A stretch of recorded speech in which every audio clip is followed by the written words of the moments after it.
The Seven Universe Law is a complex cosmic narrative that explores creation, judgment, and humanity's role within the divine order. It consists of seven interconnected universes symbolized by the seven churches. The judge, the outborn one, guides creation towards alignment with the Light Father's will. The narrative explores themes of spiritual struggle, cosmic justice, and reconciliation with the primordial source. Figures like Javda serve as archetypal protectors, guiding humanity through material and ethereal creation. The law encourages reflection on our place within the infinite and spiritual responsibilities. I am Stornay, one of those who couldn't become conscious in the higher realms. Expelled from paradise I was, but by the laws that exist, the laws of attraction, something pulled me back and left me at the threshold between those conscious and those developing in subsequent creation. There, I've been assigned to serve as a channel until the time when I am fulfilled in my calling.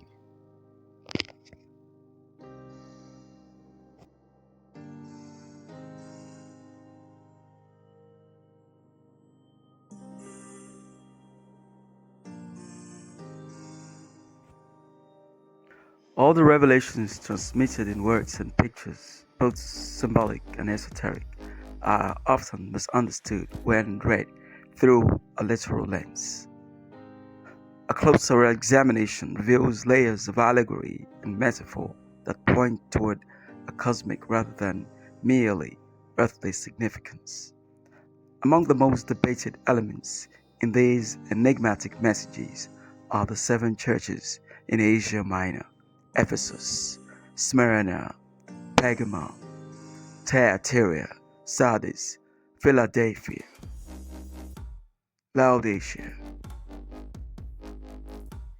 These churches, ostensibly physical communities in what is now modern-day Turkey, are better understood as metaphors for the seven universes or realms within the divine cosmic order. The notion that the judge, the outborn one, would descend only to visit these seven physical locations while neglecting the rest of the world is inconsistent with the universal and omnipresent nature of divine judgment.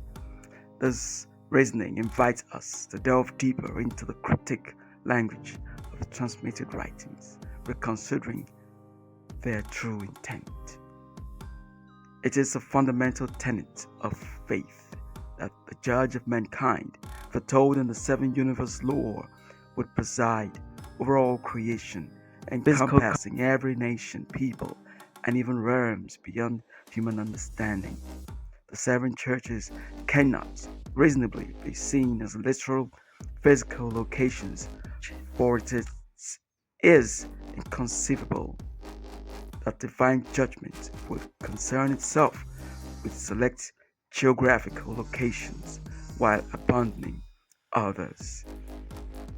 The judge's role, as described, is cosmic in scale, an all-encompassing reckoning of humanity and the entire creation. This perspective aligns with the broader themes of what is known in antiquity as World Church lore, which depicts universal upheaval, renewal, and the ultimate triumph of divine order over chaos. Limiting the judge's purview to seven small communities in Asia Minor trivializes the grandeur and scope of this divine mission. In the divine laws of number, seven holds profound significance, symbolizing justice within the divine order.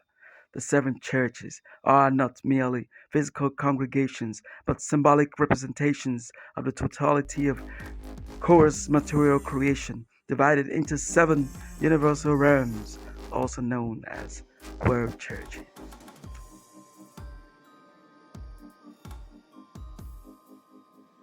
Each church corresponds to a unique aspect of the cosmic order, reflecting the spiritual states, challenges, and destinies of different realms within the greater universe.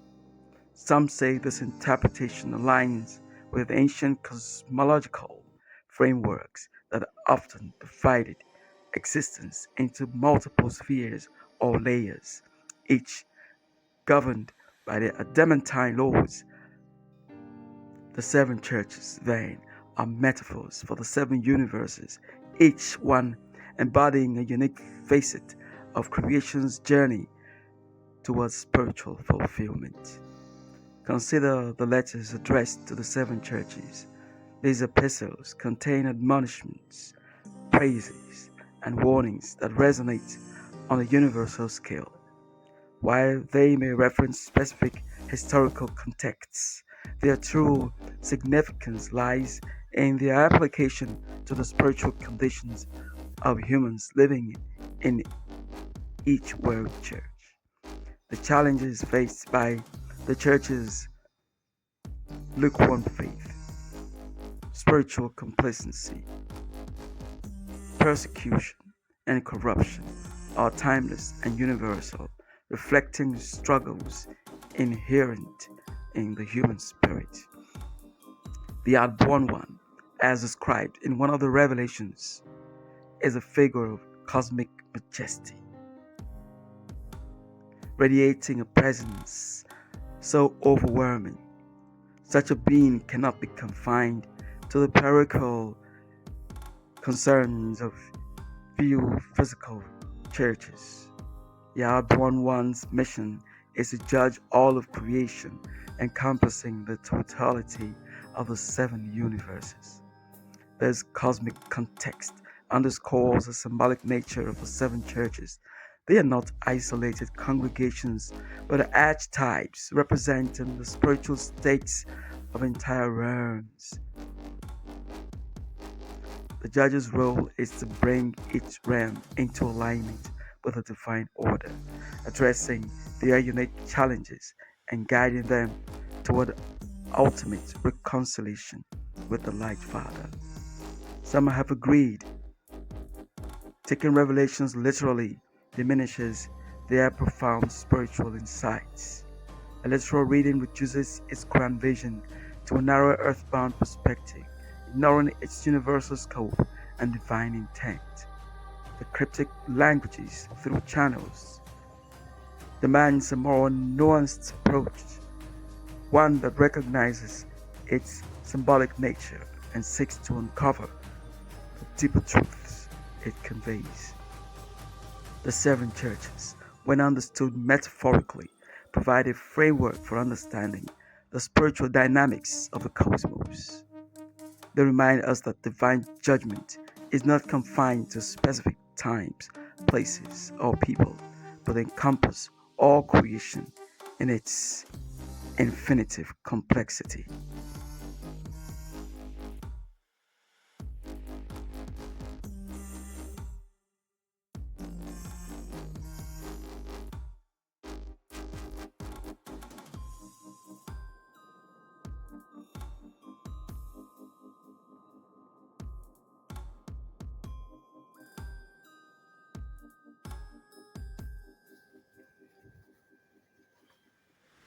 In the ancient lore of the world churches, we find a surviving account of the seven universes or world churches mentioned in the Revelation permitted on the Isle of Patmos.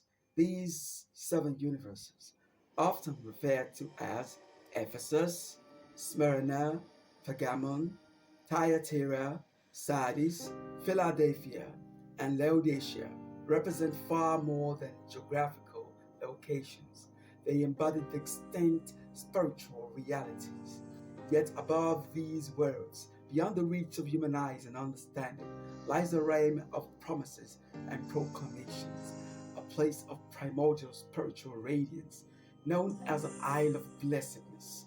Here, prophets and chosen ones stand at the threshold of a dimension where no man can cross. Only by a troublesome cloaking are these beings able to withstand the intense light that emanates from this higher realm. Amidst this complex cosmology, mankind plays a pivotal role, especially within Ephesus, the universe containing our galaxy and solar systems. Unlike other universes, where divine radiations alone suffice to guide inhabitants towards spiritual enlightenment, Ephesus has always required messengers, incarnate figures, tasked with reminding humanity of its spiritual origins and ultimate purpose. One such figure is Java, a being who emerged in the early stages of human development and played a crucial role in shaping humanity's journey toward enlightenment. The Book of Seven Seals indicates that Ephesus, representing the world of our galaxies and solar systems, has always needed guidance, messengers, and truth bringers have been necessary on this planet to ensure mankind does not forget his calling. In other universes, it is said that the radiation of the outborn one, the majestic being destined to judge mankind, are enough to guide the inhabitants towards recognition of their spiritual nature. The outborn one is so majestic that even every created being, as Javda, falls as if dead at the mere sight of him. But before this great one would appear as the judge, others were needed to appear and prepare the way. Javda, one of the earliest men on Patmos, was one such preparatory figure. His mission was to guide humanity through its most perilous beginnings and to prepare them for the ultimate journey toward the kingdom of the light God. Judgment came to consciousness on the island of Patmos, not the physical island known to man, but a spiritual plane holding the higher realm of divine proclamations. Here, Java was charged with a sacred mission to incarnate on Ephesus and shepherd humanity during its nascent stages at the time just after the Great Rain.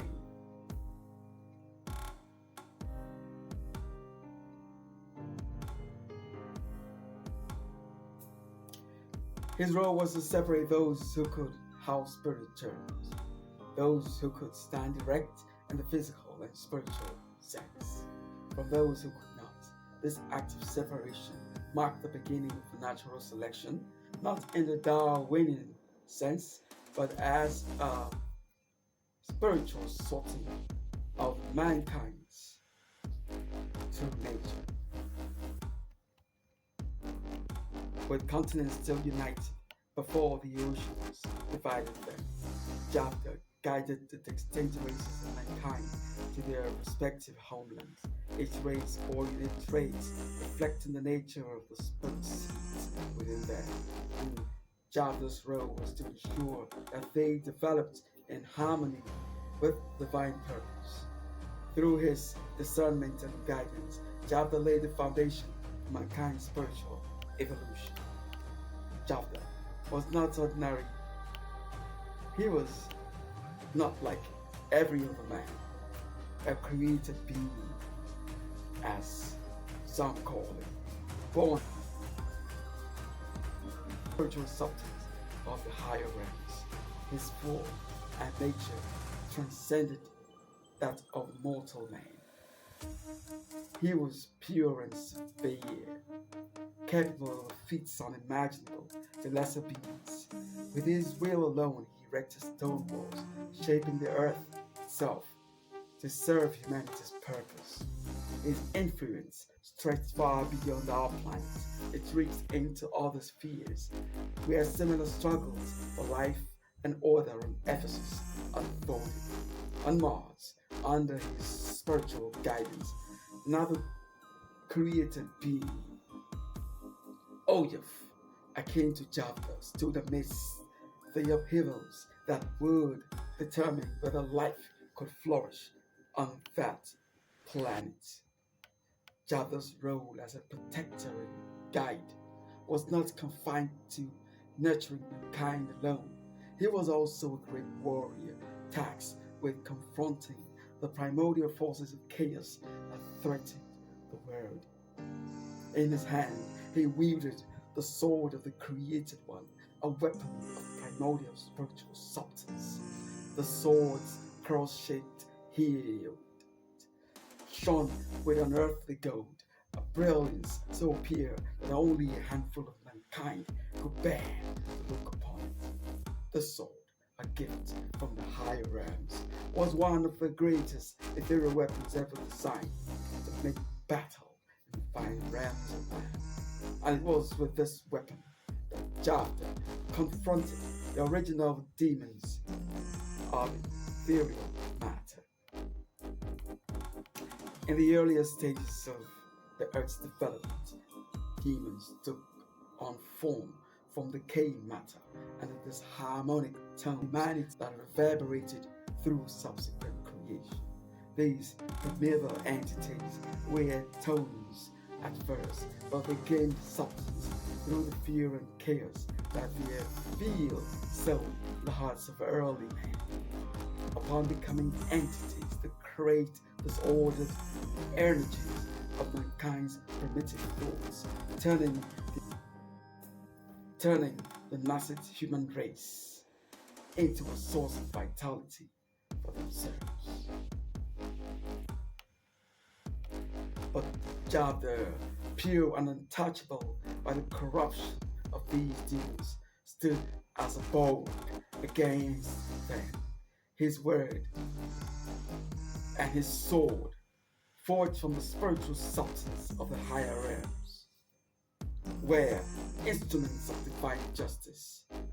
With his sword, Jabda disabused the element of their fear. With his words, he severed the demons, connecting to the thoughts of this humanity.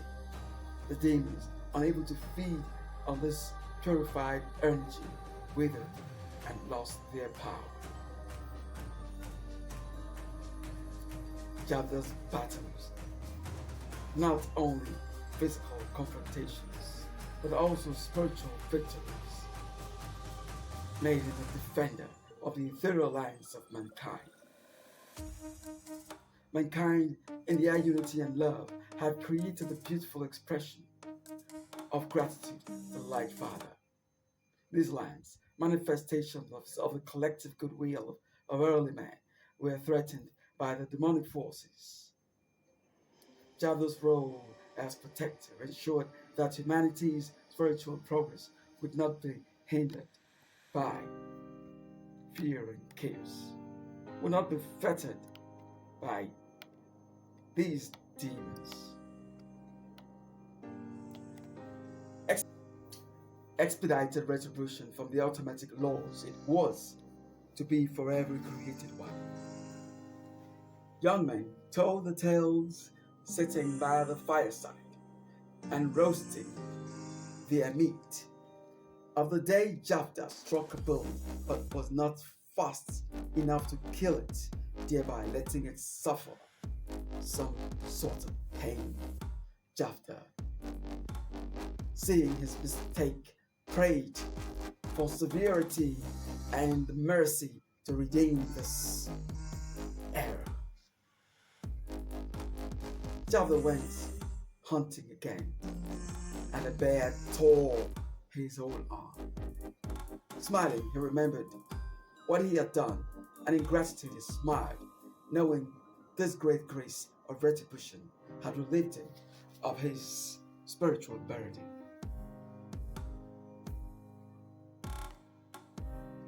During his early stages, Jabda was not alone in his mission. He was aided by a being of equal importance, Holder.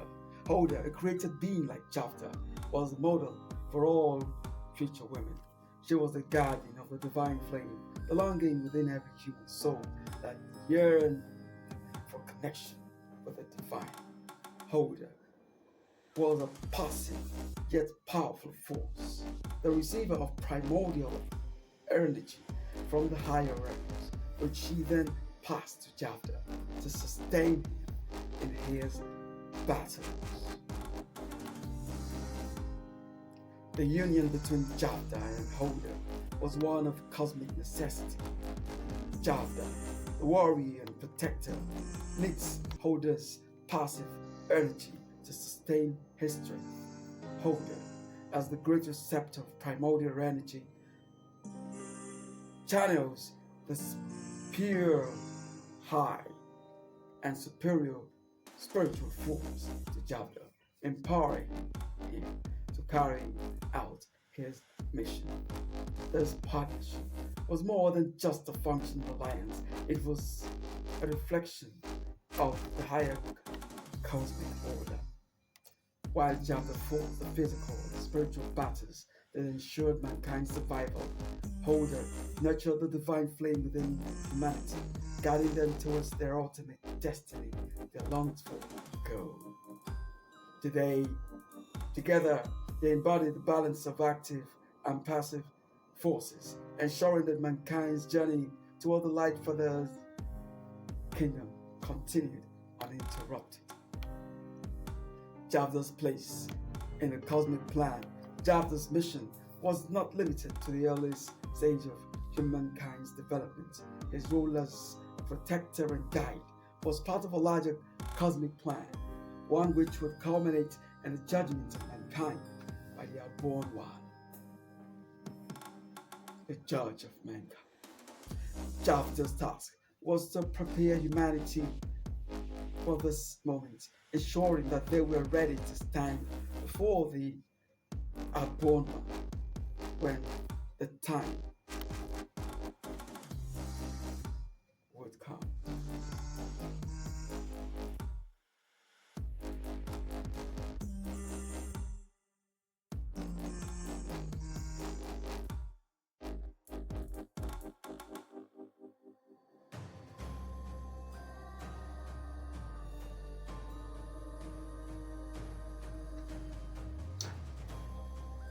By separating spirit germs capable of developing in the ape cloak to become man as we know him today from those who could not, by guiding the races of mankind to their settlements, and by protecting humanity from the forces of chaos, Javda laid the foundation for the Outborn One's arrival. His role as the first guide of mankind was crucial in shaping the spiritual destiny of the human race. Javda, like all created beings, was subject to the automatic laws of the cosmic. These laws ensured that every action, every thought, every intention was accounted for. In the grand system, justice was not a matter of human interpretation, but an immutable force that governed all life. Javda's own actions, while divinely sanctioned, were nonetheless subject to this great cosmic order. As a protector and guide of mankind, Javda's role was to uphold these laws, ensuring that humanity's journey remained aligned with the divine plan. His battles against the original demons were not merely physical confrontations, but spiritual victories that upheld the balance of justice in the world. Through his actions, Javda ensured that the forces of chaos could not derail humanity's spiritual progress. In the end, Javda's mission was one of cosmic retribution, a force of divine justice that ensured the survival of mankind's divine spark. His role as the first guide of humanity, the protector of the spiritual flame, and the warrior against the forces of chaos was essential in the grand cosmic plan. Through his efforts, humanity was able to continue the upward journey toward the Light Father's kingdom, preparing for the ultimate judgment that awaited.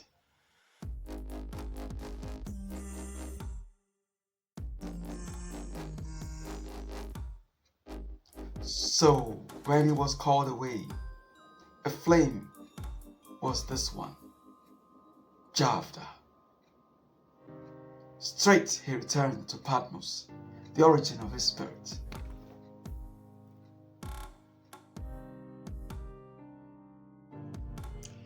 Forgive my wrong pronunciations, please. I am low born and I am just learning the language. I'm doing this because I know every story is worth telling. Subscribe to this channel for more on the world churches and judgment law.